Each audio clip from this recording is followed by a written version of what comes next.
All. Good morning, and we are coming to you from UTT, the University of Trinidad and Tobago, this morning in association with the American Caribbean Maritime Foundation. We are pleased to bring to you this webinar that is going to focus very heavily on how we are going to be moving forward in the maritime field. This Maritime Link Up webinar, formally themed Your Education, Your Future, Connecting Caribbean Youth with Job Opportunities in the Blue Economy.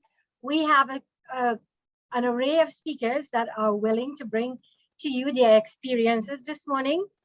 And it is my pleasure, Vivian Rambrath-Parasram, Assistant Professor at the University of Trinidad and Tobago, to be your moderator this morning. So moving right into our program, I would now like to welcome Ms. Genevieve Brown-Metzer, the President of the American Caribbean Maritime Foundation, to bring us some welcome remarks. Thank you so much, Professor Vivian Rambrath-Parasram. I had to get that whole name in. It is quite a fascinating name. I know we'll have a moment to thank folks at the end, but I did want to especially highlight right at the onset. Working with the University of Trinidad and Tobago has been my joy in the last few months to put this together, and you in particular, Vivian, and your team. And also to acknowledge the support and presence of our esteemed patron, Minister of Energy and Energy Industries in the Republic of Trinidad and Tobago, the Honorable Stuart Young. Also, with special acknowledgement for our esteemed speaker, Elise Lisk, the Senior Vice President at Tote Marine. We are really very privileged to have you to talk about a subject that is so topical. We hear about the onslaught of cyber attacks on major American infrastructure, and we're holding our breath and praying that our ports won't be the next target. And so this is really topical, and we are pleased to not only welcome students this morning, but members of the maritime profession to hear from you.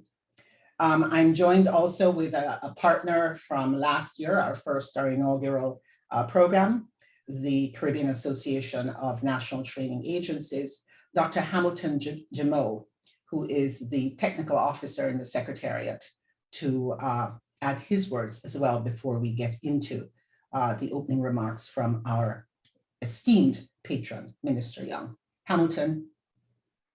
Thank you very much, Genevieve. It is a pleasure on behalf of the Caribbean Association of National Training Authorities to be part of this activity. It's the second year that CANTA has been involved in this webinar series. Though this year the series is shortened, last year we had 5 webinars, which was a bit ambitious, but they all came off successfully, I must say. So on behalf of CANTA, and I must apologize for the chair of CANTA, who should have been making the presentation here, but unfortunately he's otherwise engaged this morning.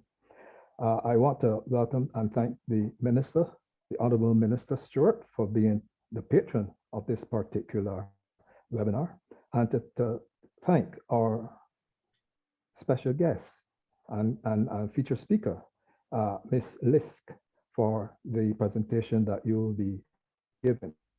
I also want to thank very much the persons who have been engaged from a few months ago in planning and organizing all of the activities engaged in or surrounding the execution of this very important webinar.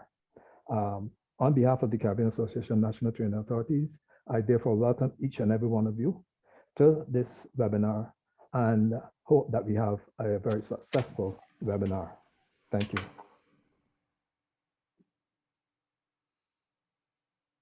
Thank you, Genevieve. Thank you, Dr. Hamilton Jameau, for your very brief opening remarks. Thank you so much, and thank you for the acknowledgement. I would now like to request the honor of having our patron of this morning's webinar, the Honorable Minister Stuart Young of the Minister in the Ministry of Energy and Energy Industries of Trinidad and Tobago, to give us opening remarks this morning. Minister Young. Good morning, all, and thank you all very much. You would allow me the liberty of seeing all protocols observed. To distinguished ladies and gentlemen, all of our students, to everyone who's on board this morning, thank you for this privilege. It's indeed a privilege for me to participate at this maritime webinar hosted by the American Caribbean Maritime Foundation in association with the University of Trinidad and Tobago, formally themed Your Education, Your Future, Connecting Caribbean Youth with Job Opportunities in the Blue Economy. I take this opportunity to commend the American Caribbean Maritime Foundation, ACMF, which in its short history, working with educational institutions such as the University of Trinidad and Tobago, the Caribbean Maritime University of Jamaica, CMU, the LJM Maritime Academy of Bahamas, the Caribbean Association of National Training Authorities, the Women's Chapter of the International Maritime Organization, and the Caribbean Shipping Association, has raised the level of maritime awareness and successfully promoted the maritime sector as a viable career option for aspiring students in the Caribbean region. All of the organizations represented here today can attest to the importance of the maritime industry. For the Caribbean in particular, due to our archipelagic nature, the maritime industry is critical in facilitating the import and export of goods within the region and further afield. It is therefore only logical that our people should be suitably trained and employed throughout the maritime industry, whether on seafaring vessels or in shore-based operations. For Trinidad and Tobago, maritime services plays a crucial role in supporting our offshore energy sector. As the development of the hydrocarbon industries of countries such as Guyana and Suriname picks up, it is expected that the demand for a range of maritime services will follow suit. Construction of the nation's first heavy berth lift is already underway in Guyana, and similar infrastructure works are being planned for neighboring Suriname. These investments and developments in infrastructure need to be accompanied by commensurate development of our CARICOM region's human resources. The Caribbean, and particularly the English-speaking Caribbean, are coastal states bordering two of the largest marine areas in the world in the form of the Caribbean Sea and the Atlantic Ocean. The North American sea routes carry the heaviest traffic of all sea routes. These and other sea routes are important in the shipping industry, as shipping is one of the lifebloods of the global economy. The international shipping industry is responsible for carriage of approximately 90% of global trade, and without shipping, intercontinental trade would not be possible. This global trade is enabled by a global fleet of over 74,000 merchant ships, manned by seafarers of virtually every nationality.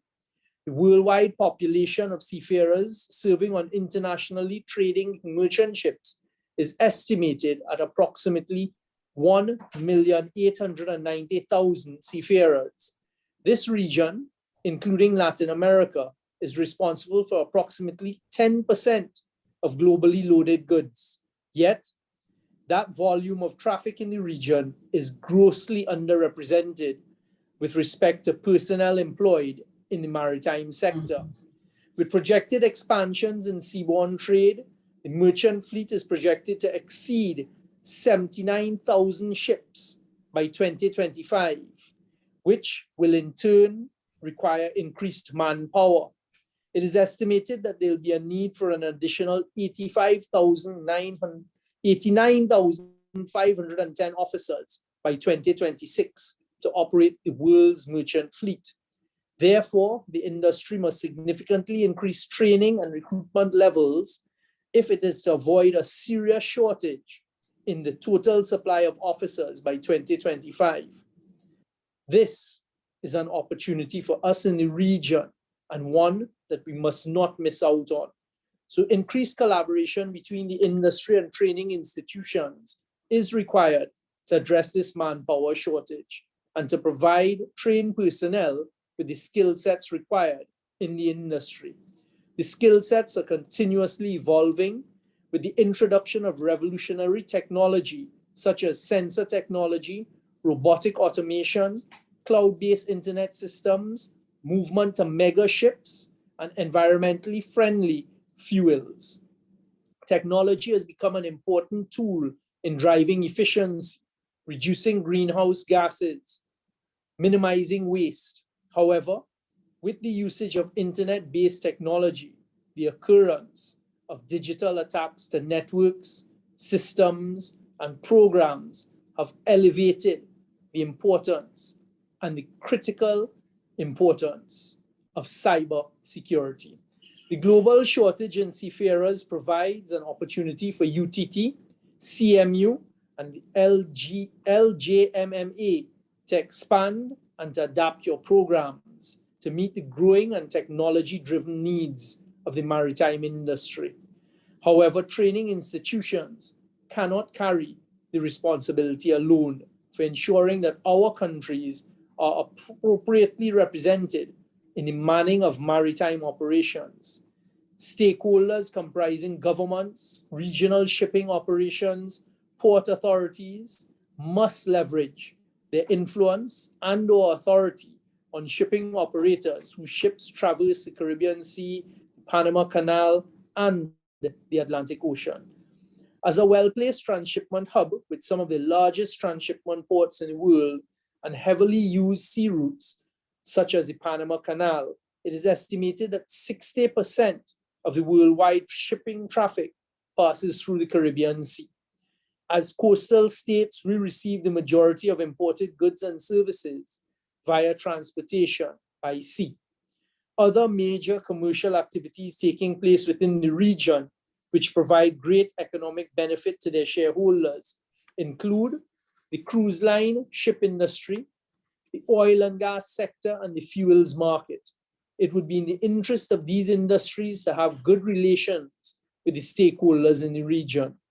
There is an opportunity here for governments and interest groups to leverage our influence to ensure that these industries provide sustainable employment for our people in the region, and that we capitalize on the opportunities which will enable the building of capacity and diversity in our maritime workforce. The government of Trinidad and Tobago has identified the maritime sector as a key sector for development, with a focus on port operations, ship repair, and dry docking and marine services, including offshore bulk transshipment, bunkering, and maritime logistics. The transshipment business accounts for 40% of the country's port activities, which average port throughput of 600,000 TEUs, with the energy sector accounting for the highest volume of imports and exports. In recognition of the importance of the maritime sector, government has introduced incentives to stimulate activity in the industry, such as import duty concessions for locally registered firms engaged in shipbuilding and ship repair, value-added tax exemption for repair services for ships engaged in commercial activity, and an allowance to companies amounting to an uplift of 50% of expenditure incurred in the training of employees. Our jurisdiction over the sector is in line to be enlarged if our current proposal before the United Nations Convention on Law of the Sea to extend the country's maritime borders beyond our continental shelf is successful. This will require an increase of our physical and human resources to properly manage the expanded marine resource. The current activity and realization of the potential of our maritime sector makes it imperative that we aggressively develop our human resources. In this regard, as the Minister of Energy and Energy Industries, it is my intention to prioritize the maritime sector for the funding provided for training by the energy sector companies as part of their contractual obligations. From a wider Caribbean perspective, the astute management of marine environment provides not only an opportunity for economic growth, but alignment with the global move to green and carbon neutral economies. As small island states relative to our landmass, We have vast ocean resources at our disposal, presenting a huge opportunity for boosting our economic growth and the responsibility to sustainably manage, protect, and preserve our ocean for now, for the present, and for the future generations. We must continue to pursue an integrated approach to building of our blue economy. Ladies and gentlemen, as I conclude, once again, I applaud the ACMF and its partner institutions for its invaluable contribution to the development of the human resources in the maritime industry, and more importantly, the lives of its scholarship recipients. I must heartily praise Dr. Genevieve Brown-Metzger for the sterling work she performs in advancing the cause of Caribbean nations in the maritime industry.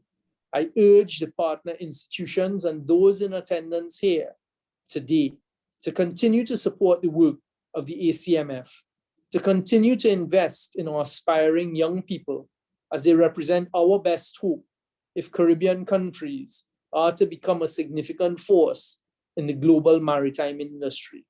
Ladies and gentlemen, thank you for the privilege and the honor to have spent some time here with you today addressing you, and I look forward to participating throughout the rest of this morning's proceedings.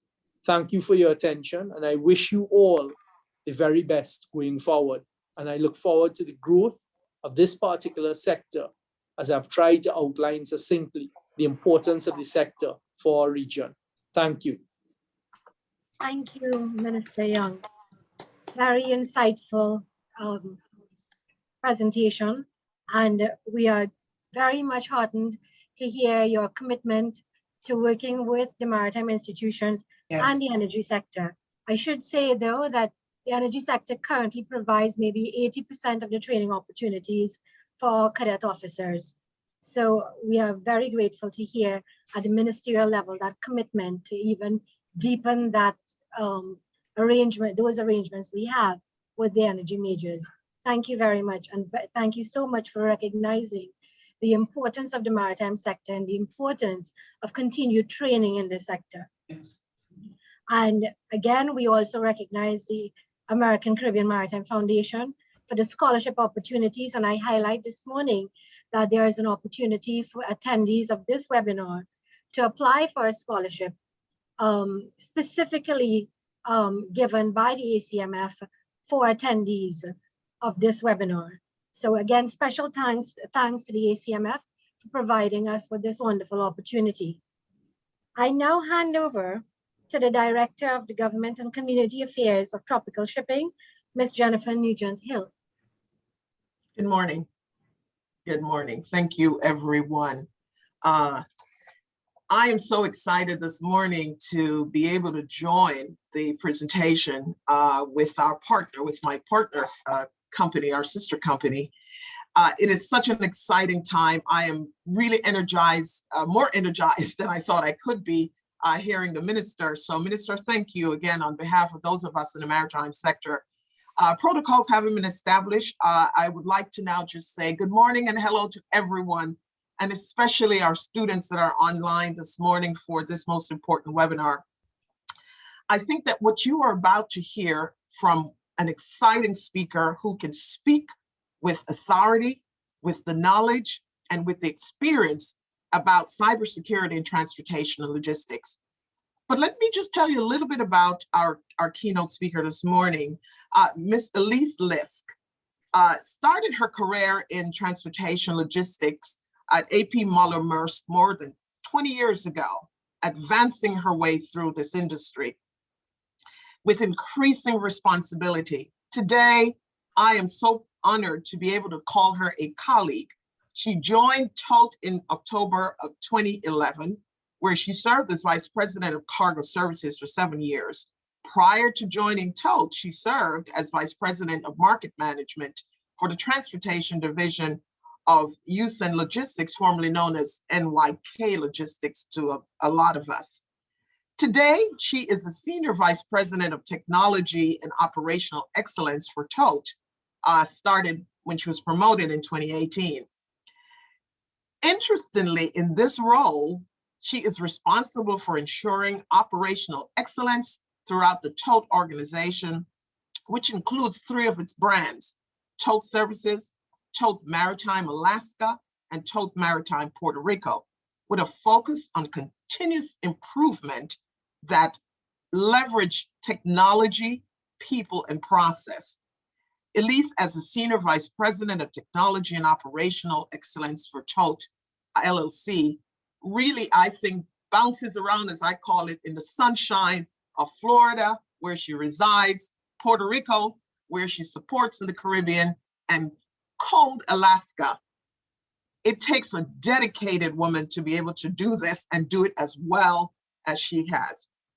Ladies and gentlemen, please honor us all by welcoming our keynote speaker, Ms. Lisk, to today's Maritime Link Up webinar series. Elise, my colleague, welcome. And I turn this over to you with excitement as we listen to your topic on cybersecurity in transportation and logistics. Over to you. Jennifer, thank you so much. That was a wonderful opening and very nice things you had to say, and I very much appreciate them. Good morning to everybody out there. Thanks for joining us today. I am truly honored to be here. I'm going to talk to you, as Jennifer said, a little bit about cybersecurity and transportation and logistics. Our overview here is I'll give you a little insight on TOTE, as Jennifer gave you a little bit about myself, as Jennifer again told you a little bit about my career, our current security landscape that we're looking at, risk to transportation and logistics, some best practices as it relates to cybersecurity. And the goal will be to provide all of you with a general understanding of cybersecurity, how it relates to the maritime industry, in addition, what TOTE is doing, and also how you might protect yourselves as it relates to cybersecurity. A little bit about TOTE. The TOTE family of companies includes leading transportation and logistics companies. We have 3 main business areas, as Jennifer talked about. TOTE Maritime Alaska, who has 2 ships, has twice weekly service between Tacoma, Washington, and Anchorage, Alaska. TOTE Maritime Puerto Rico also has 2 ships, twice weekly service between Jacksonville, Florida, and San Juan, Puerto Rico. And then we have a TOTE service company that does all of our crewing and technical services, ship management. They're involved in vessel construction management, and they're also experts in liquefied natural gas. A little bit about me. I know Jennifer told you about my career. I've been in the maritime transportation industry for over 25 years. It's been quite a journey, various roles. And here at TOTE, I've been in various leadership positions, but I can tell you that, during my 25 years in the maritime transportation industry, I have seen the cybersecurity landscape evolve, like probably many of you. And you would say 10 to 15 or even less years ago, this was something you didn't hear about. And today, it is in the forefront of many discussions on a daily basis, especially in my current role. We talk about it every single day. It comes up in conversations. The global supply chains are consistently, exposed to risk. Cyber attacks are one of the most serious and can occur anytime, anywhere.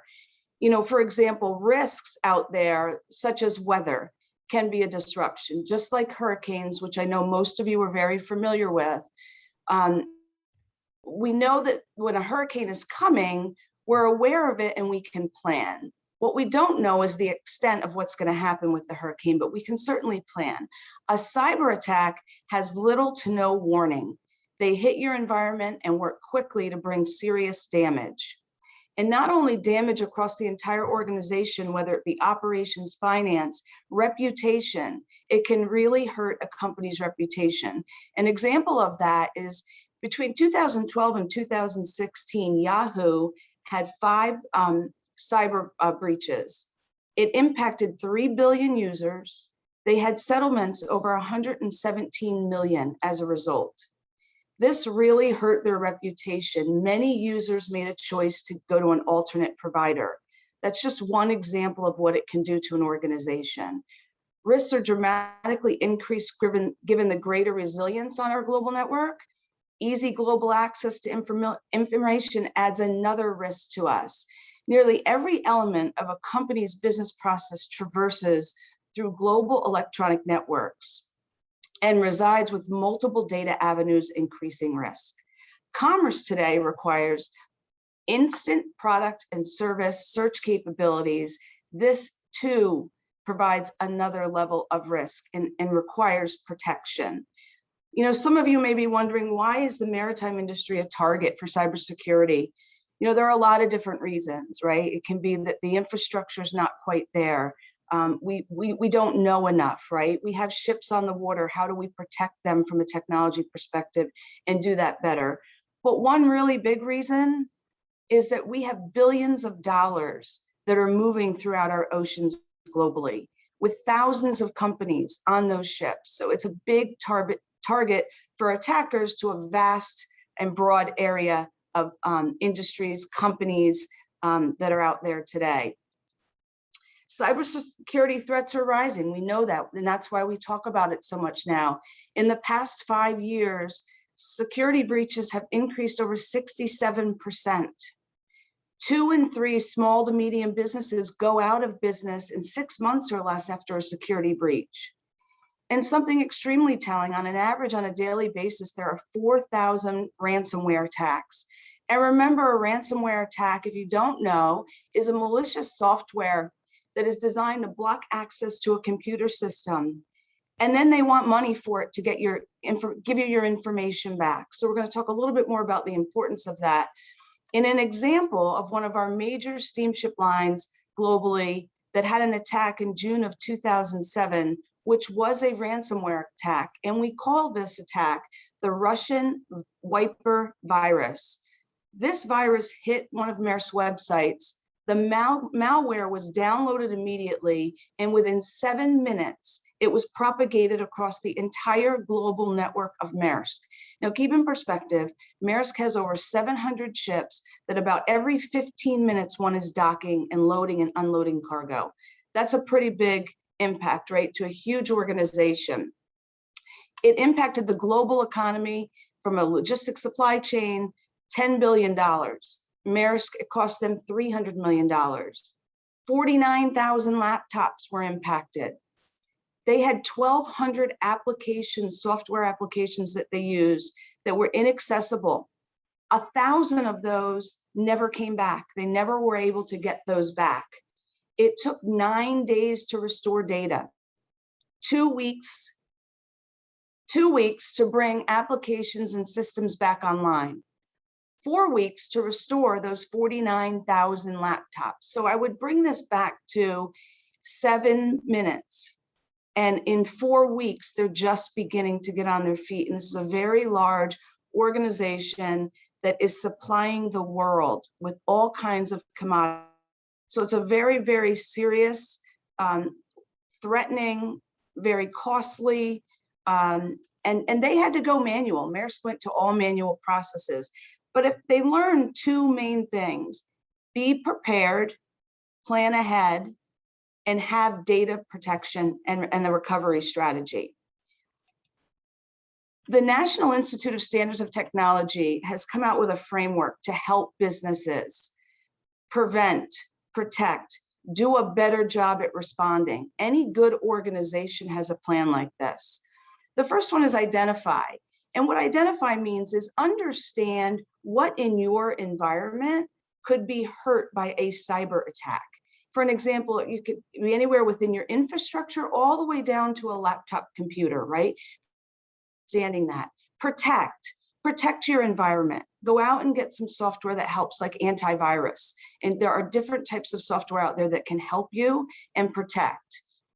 Detect, right? So put in place a process with tools that can help you identify and understand what's happening in your environment by the things you've put in place to protect your environment. Better understand what's traversing in and outside of your network and environment. Responding, have a plan. How will you respond? An example to that might be within your plan. If you think you've been attacked or you know you've been attacked, what do? Immediately have that plan, like turn off all computers, disconnect your network. These are important things to have aware so the faster you do it, the less damage you may have.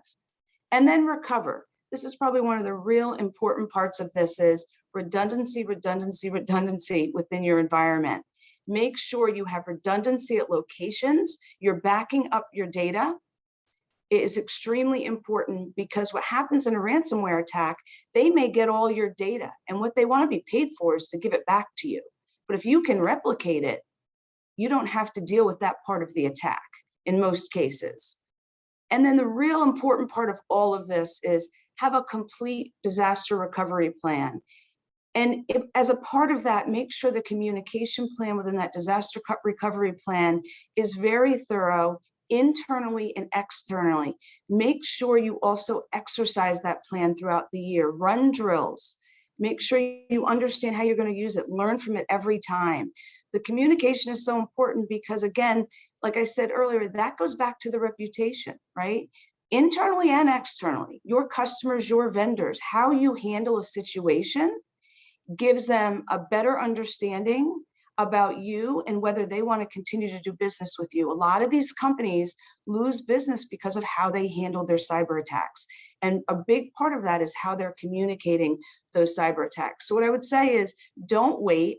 Don't have that syndrome, oh, it's not going to happen to us. Be prepared, have a plan. There are a lot of tools out there that can help you plan and be prepared. It's probably one of the most important takeaways. And as it relates to Tote, you know, we, over the past couple years, we have a very big strategy on our cybersecurity, and we have been so fortunate to partner with a third-party company that has, you know, assisted us a lot. And we come out with a quarterly security scorecard, and you're seeing a screenshot of it. This is a small part of it. And I just want to explain this to you and where we've come from as a result. So we measure ourselves on 6 components of the scorecard. And that is our domain health, and you'll see that's at 100%. Our cybersecurity awareness. This is extremely important. We're going to talk a little bit more about this in the next slide about people. And we do within Tote, we have a mandatory program that every employee has to take cybersecurity training and pass it every quarter. We also frequently push out phishing campaigns to our employees' email. If they click on a phishing campaign on a link they shouldn't have, they get a warning. They'll get another phishing campaign to train them. They will also get additional training. We push this and push it and push it, you know, because it's one of the most important things within our environment is our people. And we're going to talk about that in a second. Application security, our software, right? We make sure that there's security around that, the perimeter of that. Our network security, you'll see we're a little bit low there. Well, as a part of our overall strategy, we're continuing to roll out that strategy, a 2-year strategy. And then within our network, we haven't rolled out multi-factor authentication yet. That's coming by the end of the year, and that's going to help this score go up. Endpoint protection, our laptops, for example, right? Putting security around those. And then patching cadence, making sure that our software is up to date. So you'll see that in 2019, we were at 46% on a score for cybersecurity. We are now at 91% based on all some good things that we've done over the past couple of years. And you're probably saying, okay, what does that mean? Well, what it means to us in 2019, when we began to partner with this third party, they did a vulnerability test on our environment, and they found 18,000 vulnerabilities, many high vulnerabilities, which scares me to death now because we are just so fortunate that we didn't have something very large happen. I mean, we had poor policies, poor patching, and I'll be really honest with you, it was an eye-opener for us, right? We thought we were pretty good. And last month we had another one, and we had 0 high, and we had 18 medium, which is phenomenal coming from 18,000 in a couple years. An example of a medium would be they found that our guest wireless password, we never changed it in any of our offices. So now we're putting in a process and a practice that will change that every 30 days in every office. So I just wanted to ask everybody a little question. You don't have to answer it on the screen, answer it to yourself, but what percentage of cybersecurity breaches are caused by the human error? Is it A, 75%, B, 55%, C, 95%, or D, 25%? And if you thought it was 95%, you're absolutely correct. The biggest takeaway is we all are the #1 cause of cyber attacks, the human element.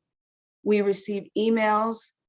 If we think they're kind of okay, we click on a link and it downloads malware and it propagates through our organization and our network and our infrastructure. So what I would say is we have to be very diligent as humans in our personal and professional life as we're receiving information, that we're scanning it and looking at it. If something doesn't look right, ask, delete it, right? It'll come again if they really need you, right?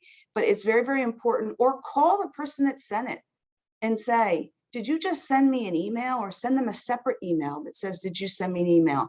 But don't do anything with the email unless you know you can delete it or you can validate it. It's extremely important. It's the #1 cause of why there are security breaches out there.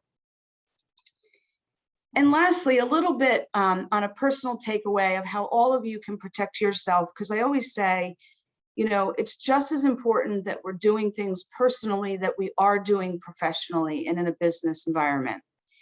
And just a few takeaways: secure your personal environment. Use multi-factor on all your accounts, on your Amazon, your bank account, your Gmail. And what this means is, in most cases, if you opt in for this, and it's typically within your profile or your settings within your account online, you will just get a text message that has a number in it when you sign into, say, for an example, your bank account. You'd put that number in and hit enter, and it brings you securely into your online account. So nobody can actually get into your, for an example, bank account without that code from your text message. Frequently update personal computers and devices. You know, we all don't do this. I mean, I see it come through on my phone. There's an update and I wait, right? Sometimes. But it is really important that we have the most updated versions of software on all of our devices. They put protection in those updates that can protect your devices and yourself and your organization. Use strong, complex, unique passwords for each account. Make sure every password you have has upper, lowercase, has a number, has an asterisk, an exclamation point. Make it complicated so that hackers are just running series of screens and they're trying to come up with the right dynamic to get to your password. Be alert at all times. Big one, don't join public Wi-Fi networks. I know a lot of people do it. And what I would say about that is that the public Wi-Fi networks have no password. So what that means is anybody can get in there. So if you're on a public Wi-Fi and an attacker comes into it, you're vulnerable. They can get to you, right? So you just want to be really careful with public Wi-Fis. And as an alternate, use a hotspot on your phone. If you're sitting somewhere and there's a public Wi-Fi, you don't use it, you're better off to use your hotspot on your phone. Understand phishing, smishing, spear phishing very clearly. And I go back to what I said before about when you get an email, make sure you scan it. If something doesn't seem right, you know, I get so many emails and they can be from my boss and it'll say from him. But if it doesn't seem like something he would typically send me or I didn't expect, I hover over the email address of his name.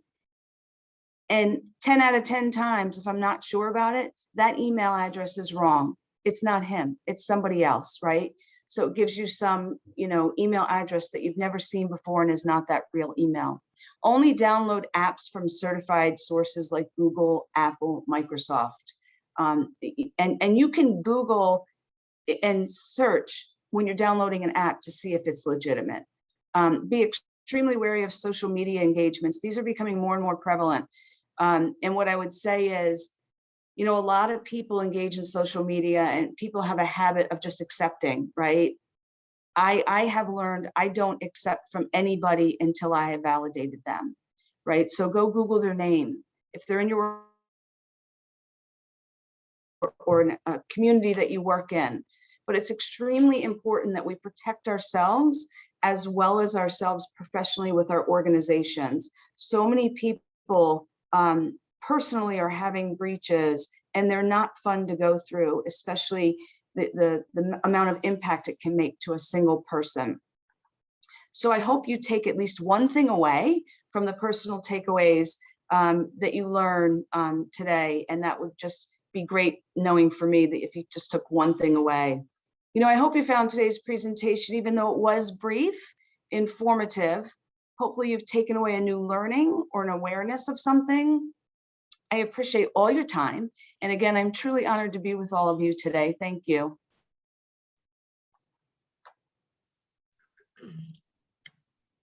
Thank you so very much, Ms. Lisk. That was very insightful, and thank you for showing the case study on Maersk.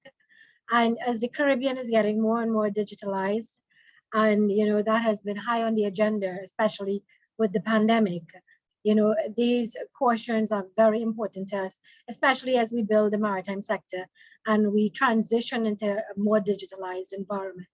So very useful guidance and very insightful case studies. So I would like now to move on to our next speaker, Mr. Juan Carlos Croston, from the President of the Caribbean Shipping Association, to give us some insights on job opportunities in the maritime sector. And while Mr. Croston is coming on, I would like to take this opportunity to ask those of you who can to turn on your cameras so that we can take a picture of this lovely webinar and all of us in attendance. Michael, you'll let me know when you have it. Yes, I'm giving everyone access to turn on their video. Okay.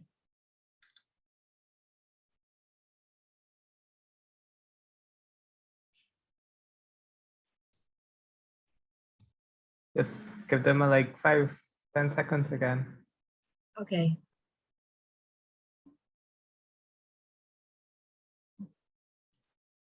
Prettiest and most handsome smiles. We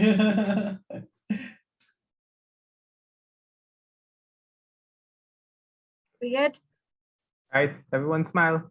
I'll have to do 3 takes because there's 3 different screens.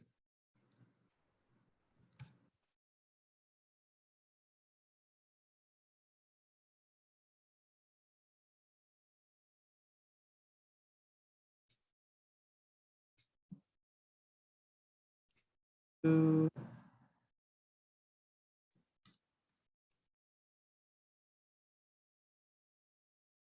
Last one.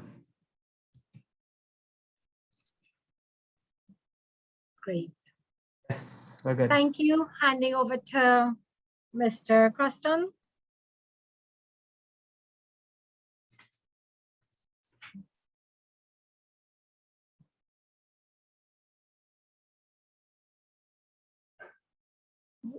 Juan, you're still muted. We're not hearing you.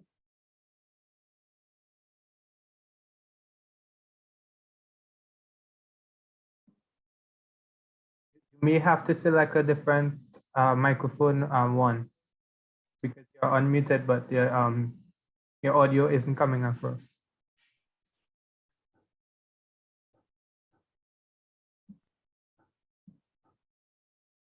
Maybe because you're connected with the Bluetooth speaker.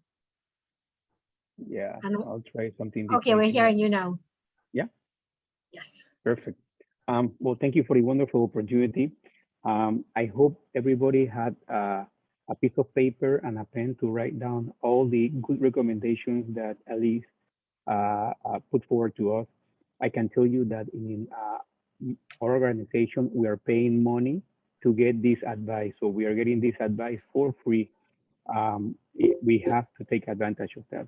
And the interesting thing is that we were not talking about this a year ago. So things have changed so much that now it's imperative for our organizations and us as individuals to pay attention to cybersecurity. Okay, so I'm gonna put forward a couple of life experiences to make my point. So please bear with me. I'm not gonna bore you to death, but well, the first thing is that I joined the Merchant Marine School here in Panama, in part because, you know, we have the Panama Canal, and the Panama Canal at that time was being run by the United States government, and the Panama Canal provided most of the job opportunities for a person coming out of the the school, the Merchant Marine School.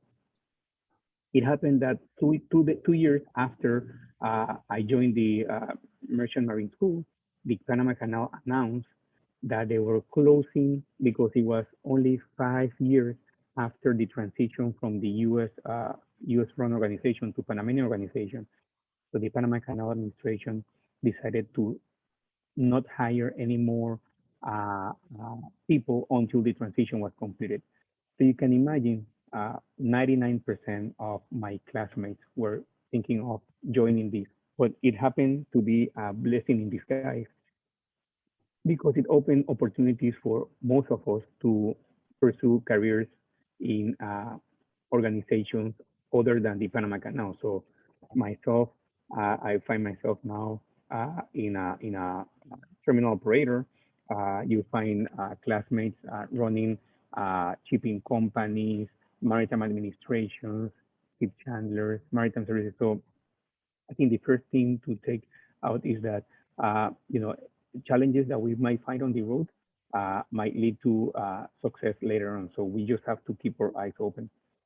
The second thing is that when I joined the company I'm working on right now, that was 17 years ago, my first job was to drive around in the container yard on a pickup with a piece of paper and a pen, writing down location for containers in our yard. So I had a radio and driving and writing down.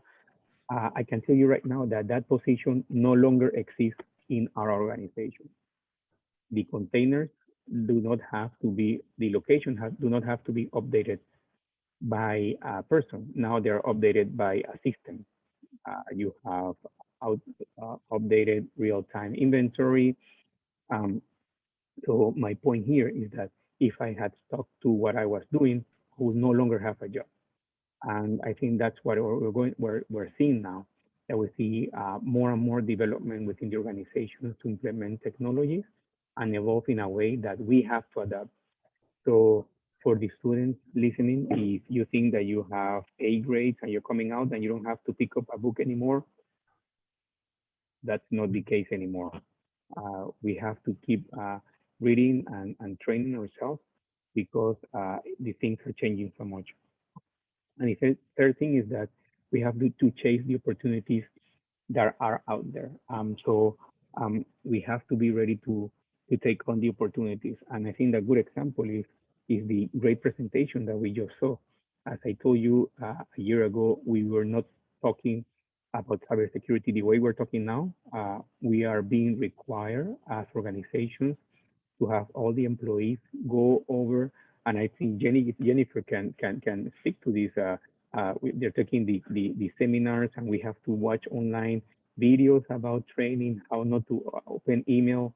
I can tell you from one of these organizations who organize this, that they send this training phishing email, and 60% of the employees click on the email. So they go back and they do training and they tell people do not open links. 3 months later, they send the same email with the same test phishing email, 20% click on the attachment after the training. So, this is an ongoing, the biggest by far vulnerability of organizations is people. So we have to continue training our people to be aware of this. So we have to keep our eyes open. Job opportunities in the region are going to be far and wide, but they're not going to be the same opportunities that we have right now. So if you are in cybersecurity or you are thinking about studying cybersecurity or specialized security, you're going to have a good chance to be employed or to open an organization or a company of yourself, because that's going to be, and you have to keep looking at the future for opportunities. You have to lean organizations. ACMF is a great conduit to bring people, and not only opportunities for scholarship, but also the shared knowledge of the people who are running the organization, who can guide students and job seekers on what to do next. So again, thank you for the opportunity. And we are hoping to have more interactions with ACMF in the future. Thank you, Mr. Castron. Thank you for providing that insight and the emphasis on opportunities that would exist as the region moves into more and more digitalized operations, and the emphasis on cybersecurity as we grow in that area. So thank you very much.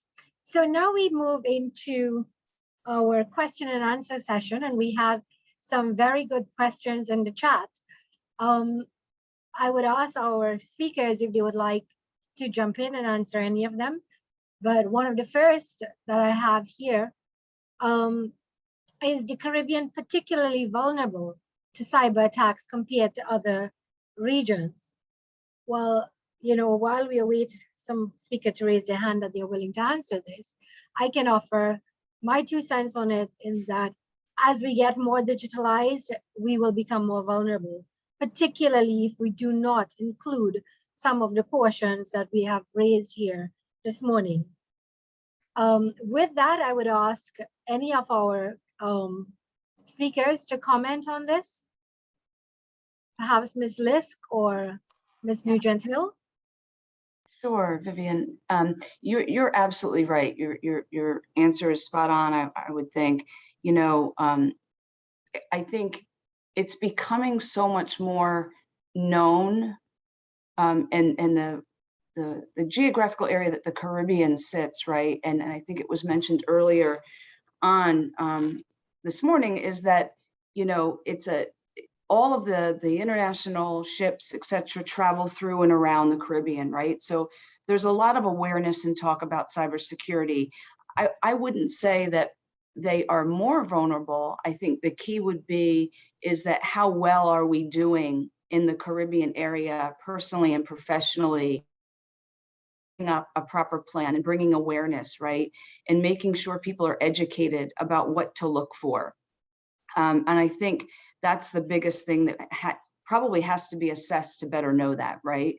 I'm not so sure the whole Caribbean, how that looks. I know how Tote is, but I'm not so sure about how the rest. I know it's near and dear to our customer base. Thank you so much.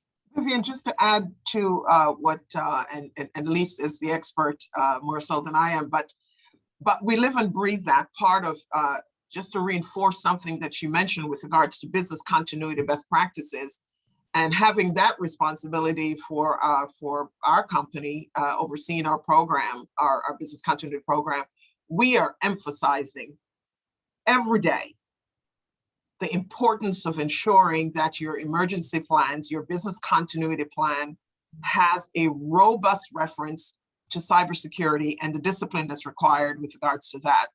Lots of government in the Caribbean, and I'm sure, Vivian, you're seeing that. A lot of governments are now beginning to think about how do we ensure that the critical companies or critical infrastructure includes the policy with regards to cybersecurity. And to reinforce something that Elise mentioned in her presentation with regards to the discipline for employees, just as she described, we're required. I just had to complete my certification, and you must get 100%. If not, you're having to go back through the class. So I'm proud to say that I did get 100%, so I could avoid having to go back to class. But important thing is from a maritime perspective, and I believe that is so significantly important for the students that are on the call today, on the webinar today, in thinking about the broadness of opportunities that's available in our industry, and what opportunities the colleges and schools, especially those who are participating with the foundation's effort to provide scholarship, what are you doing to ensure that the curriculum that you're now preparing our students for has cybersecurity and maritime space as an absolute necessity in the classroom environment or in classroom training. I'm sure there are other professors, and I don't know if JC Juan Carlos is able to bring that, but I know from the Shipping Association, the Caribbean Shipping Association, this has been a big deal for us, as well as what you've done, Vivian, over the last few months with those webinars that you yourself has been participating and sharing expertise. Thank you, Jennifer, and thank you, Ms. Lisk, for providing some insights into that question. We have another one moving on into it. I'm conscious of the time. Is it true that 90%, well, I think we have that answer, 95% of cyber attacks are caused by human error, but how can this be mitigated? Any takers? Yeah, I mean, Vivian, I'm happy to answer it. And I go back to what Jennifer just reinforced, right? It's, we have to bring awareness to everybody, and it has to become a priority in your program of cyber, right? Personally and professionally. Read about it, learn about it, be cautious, be alert. Don't let your guard down, and train examples, right? Real phishing examples, push them out within your organizations, right? And make sure that you have a way also to measure that, right? So you can actually measure in a system that if I open one and I click on it, make sure there's a process to reinforce that again, make awareness that that was clicked on. It's not that anybody gets in trouble. We're trying to make you better and safer, but be able to push out another one so that you bring awareness on how you look and where are your weaknesses within your organization and where do you have to reinforce. We do different types of campaigns if you're in leadership. If you're in a finance position, right? If you work at the terminal, we do different kind of campaigns based on your role in the organization. So it's really, really important to look at it that way. Thank you so much. Yes, so monitoring is very important. So having some sort of structured in-organization monitoring of employees that inadvertently or mistakenly click on them would be very important, I would imagine. So thank you for that. And yes, monitoring and measurement within organizations, within governmental institutions as well, I think is incredibly important. So, as we grow into this field and as we get more and more into the cyber world, we understand the need for this cybersecurity. And, having seen the impact into a major maritime player in the private sector, we very much understand the importance of making this priority within the maritime sector. Moving into a slightly different question. Blockchain is supposed to be very secure, but Professor Coggins have highlighted that today BBC said a cryptocurrency company has been hacked to the tune of millions of dollars. I hope it's not one that I have money in. Is blockchain a security improvement or just as vulnerable as other systems? Professor Coggins, I don't know if you have any insight on this.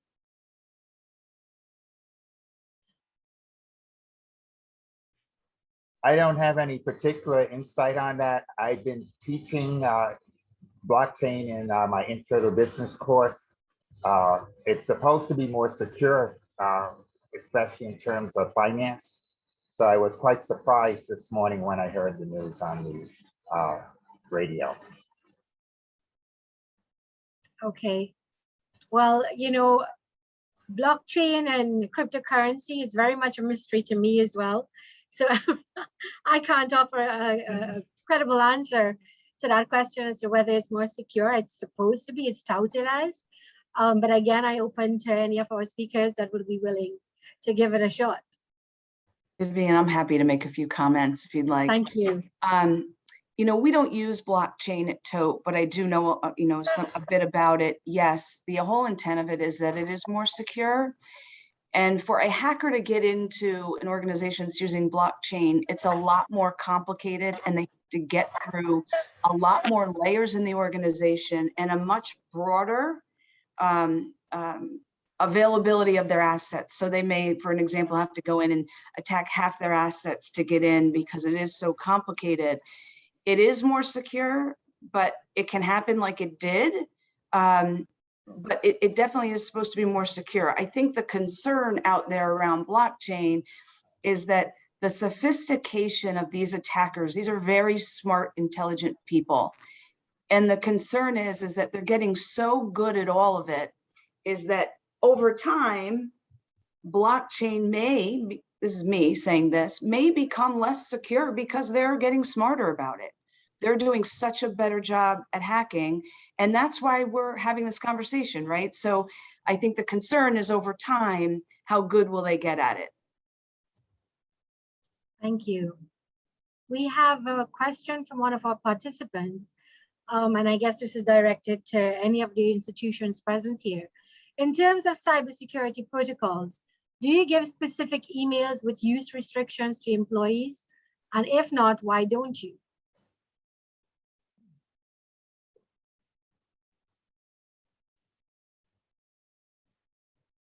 Well, at the university, if I may offer from our institution, we do have a email policy and a technology policy, and employees are reminded gently at first and sometimes not so gently if they are in violation of it. I know that most institutions will have some sort of technology policy in place and policies in terms of what is appropriate use of emails. As to what are the restrictions to employees, I'm not sure if I understand the question there. Vivian, just to add to what you said, and at least I'm sure can reinforce this, in terms of our company, first thing as you sign on, you turn on a computer, first thing you're going to see is that a reminder, this is a private corporation, and this is instrument for your work, and all materials are considered, confidential, and access and use improperly is prohibited. And to your point, it's a policy, and it is now included in onboarding new employees, that be reminded that everything you have that you place in an email is in fact the company has its own proprietary and its own access to it. And I think it reminding, especially for us in the context of our industry, the maritime industry, just going back to something that Elise said triggered this, from a business continuity planning perspective, the discipline of reminding everyone that business continuity is beyond just the hurricane. And Elise said that earlier. It's not a weather system anymore. It's not, your emergency planning is not all about the storms that are weather system storms that are going to come through, but rather how you can actually impact a company's ability to continue. And I thought that in her earlier statement, at least if you want to expand on that, she cited a particular number about small companies who are hacked or who are affected by some cyber related, what that represents. If you don't mind, Elise, I think that's an excellent reminder for students who are thinking about this part of their career path. Yeah, Jennifer, thanks. Cybersecurity awareness planning is an investment, right? So a lot of these smaller mid-sized companies, a lot of people think that it's a lot of money and it's a big investment, and it can be. So some companies are sheer away from it and have that syndrome that, oh, it won't happen to us, we don't have to worry about it, right? So that's why it happens so often to small to mid-sized organizations. However, what I would tell people, and a takeaway from here is that there is so much information out there to guide you to plan, prepare, learn, and you don't have to sift through hundreds of pages of information, right? There are tools that can help you build a plan, right? There are templates. The one I showed you, there has much more in depth. The NIST framework, there's much more in depth information about that out there, but there are other tools that you can use. But I think, Jennifer, the organizations shy away because I think they think it's going to be a very costly investment. And it can be if you want it to be, but it doesn't have to be, right? So because it's such a thing of now, right, that you talk about every day, that there's so much information and support and help out there. And I think people don't understand that part. They shy away hoping it'll never happen. Thank you so much. And thank you, Jennifer. Thank you, Professor Coggins. Thank you to the participants for all of your lovely questions and all of your comments in the chat. They're very well received and very good contributions. I would now like to call on the President of the Women in Maritime Association Caribbean, Ms. Dwynette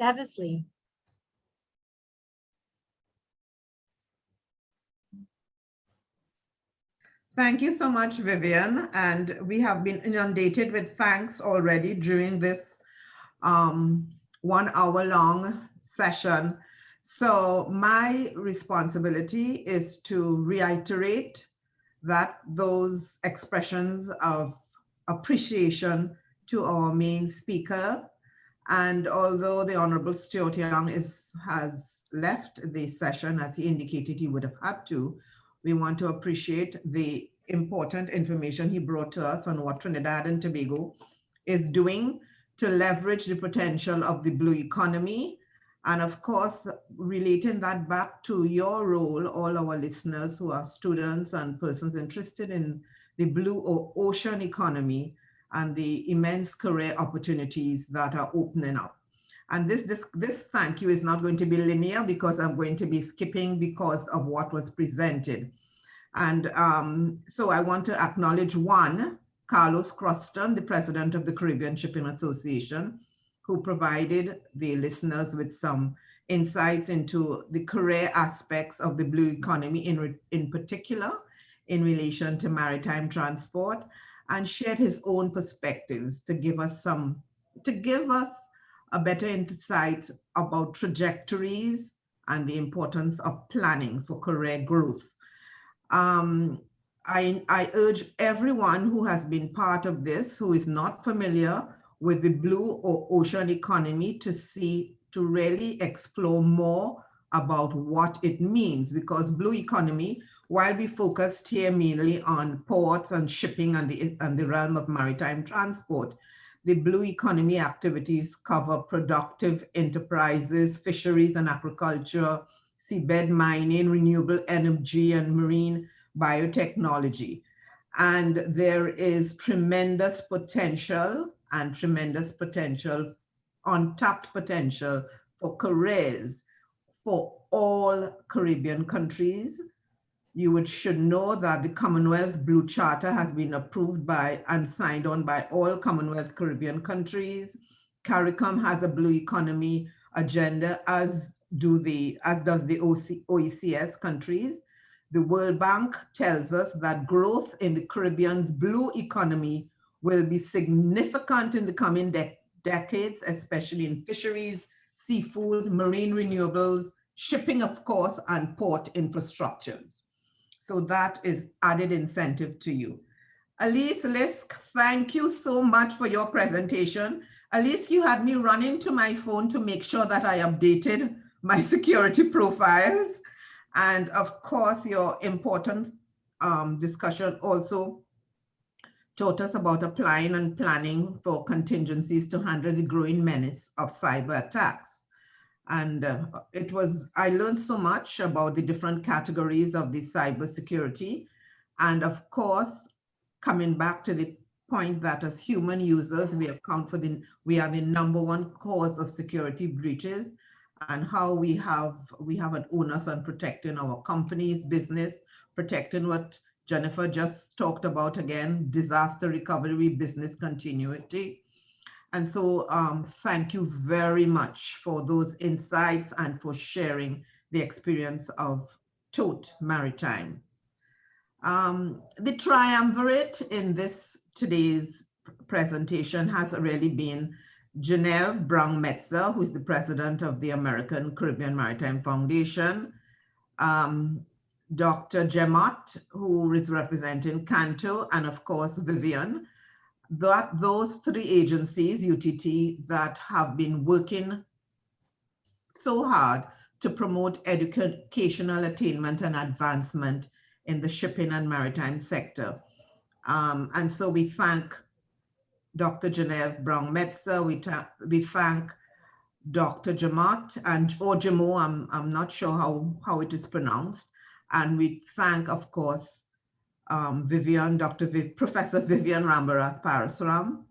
And in thanking Vivian, we also want to acknowledge all the colleagues of the UTT, especially the Corporate Communications Department, and of course, Michael Razak, the MTCC officer, for effectively managing the logistical and technological oversight of this hosting of this webinar.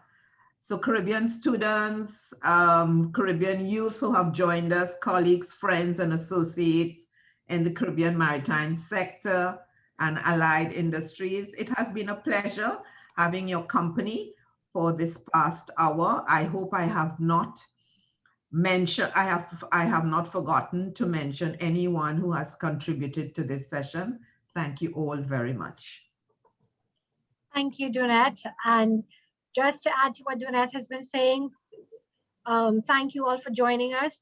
Please remember that attendees to this webinar, I've been giving a special scholarship dedicated to attendees of this webinar. So we would like for you all who are eligible. Roll, you're not allowed to apply for the scholarship. We would like to have eligible candidates to please submit your applications.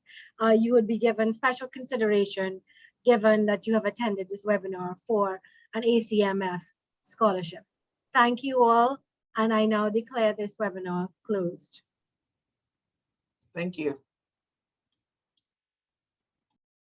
Thank you. Thank you.